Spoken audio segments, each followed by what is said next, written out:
Massive NYC subway vandalism window smashing spree akin 9/11 warning signs GuardianAngels founder says.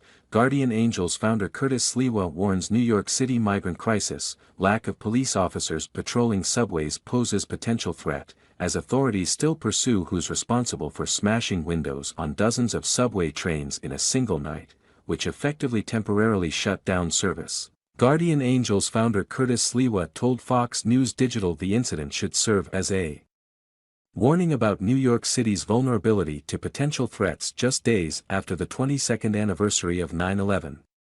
Overnight Tuesday into Wednesday, vandals smashed 97 windows across 45 trains along the N, W, Q, B, D and F lines, resulting in shutdowns and service disruptions for hundreds of thousands of morning commuters. The Metropolitan Transportation Authority estimated the subway system suffered $500,000 in damages, vowing at a press conference that authorities have photos of these criminals, who would be found and prosecuted to the fullest extent of the law. Officials did not say there was a terror connection, but Sliwa told Fox News Digital it should be considered a warning to New York City Mayor Eric Adams regarding potential threats to infrastructure, noting the city is simultaneously grappling with the influx of some 113,000 disputably unvetted migrants from the border. These are warning signs. We had them in the aftermath of the attack of '93 when they tried to topple the World Trade Center, Sliwa said Wednesday, 2 days after the anniversary of 9/11 terror attacks. But then Osama bin Laden from that cave in Afghanistan was warning us, "We're coming for you." We ignored that. Well, these are warning signs. And now we have a porous border in which they can readily come over without detection. And we have elected officials who refuse to work with ICE.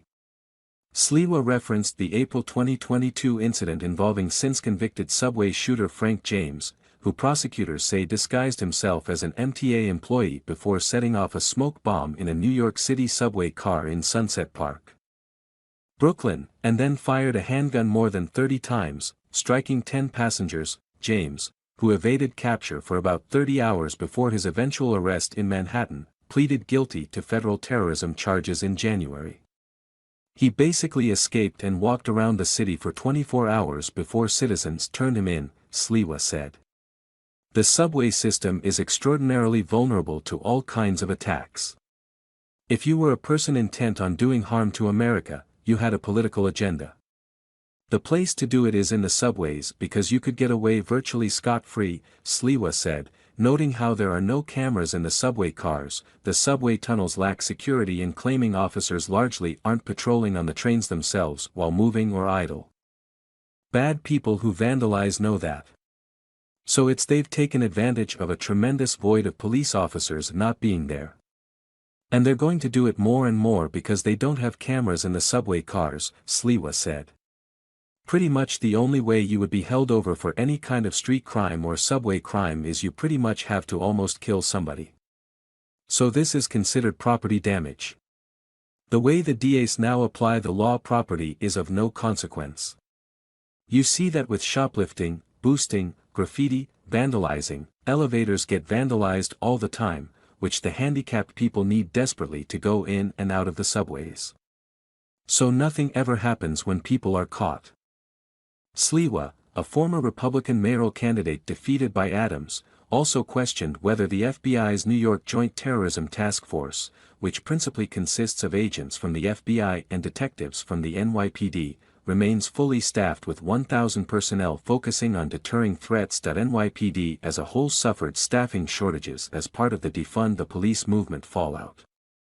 He likes to attack TikTok, he likes to play with toys like drones, Sliwa said of Adams. None of that will impact, especially subway crime, subway vandalism or, God forbid, subway terrorism. Trained professional uniformed police officers is what does that. And we don't have enough of that. And we're losing men and women rapidly to normal retirement. Early retirement. Sliwa and even Adams have noted greater numbers of migrants arriving in New York City are from sub-Saharan countries, compared to last year when the majority were from Venezuela. And the mayor is threatening to eliminate all police overtime because of the migrant situation, Sliwa said.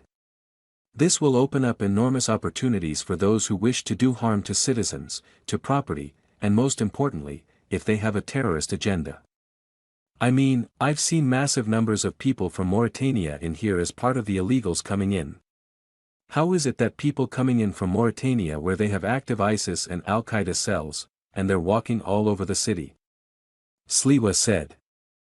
Because of New York City's sanctuary status, the NYPD is barred from cooperating with ICE on civil detainer requests, but the leader of the NYPD's Intelligence and Counterterrorism Division testified at a House Subcommittee field hearing at the 9/11 Museum earlier this week that the department cooperates extensively with ICE and CBP in regard to criminal enforcement. ICE was created in the aftermath of the attack of 9/11. I'll never forget the day that was rolled out by Homeland Security, Sliwa said, speaking to the agency's responsibility to help vet illegal immigrants.